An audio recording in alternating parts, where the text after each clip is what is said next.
I'm Scott, you're watching Big Guy Boards. This is the Globe Costa. It's going to be a great video.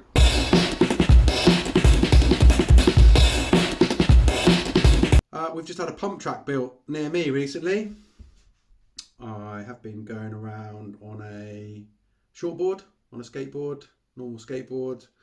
Obviously quite heavy, being Big Guy Boards, and I'm kind of doing a review from a big guy's perspective. So going around my local pump track, I couldn't get around on my normal skateboard. So I was looking for a carver or something, just with a bit more speed built into it. Had to go on a friend's board, which is a bit faster. It's more of a kind of hybrid-y 80s type board. That was much better for going round until I break both my arms. So tip number one, make sure you have wrist guards at least. I'm going around with a helmet now as well as wrist guards around the pump track because I don't want to break both arms again. I was out of the water for a long time. So anyway, so that was really good. So I was looking for a kind of similar board or a carver. I came across this Globe one, and it looked really good for a number of reasons. It has really big wheels, so it looked like it was built for speed.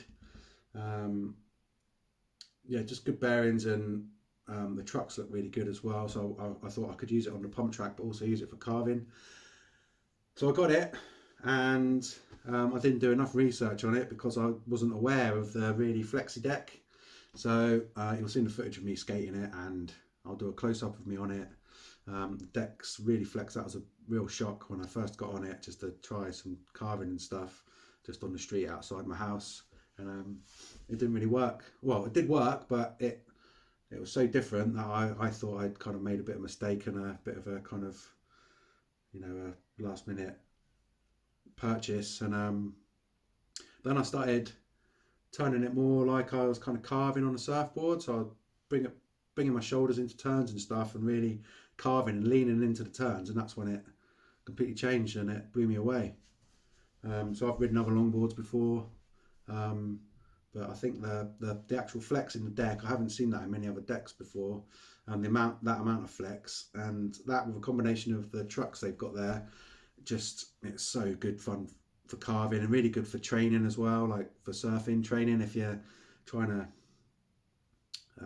get into habits with turning and really using your shoulders. And I won't go into massive detail with training on the carver skateboards. You can go to, there's lots of other guys on YouTube, much better surfers than me, that give you really good specific lessons on how to use a carver or a surf skate for training.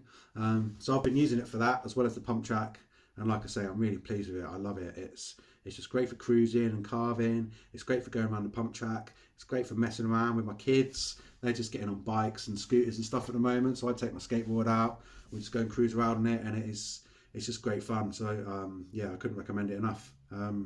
So that's it.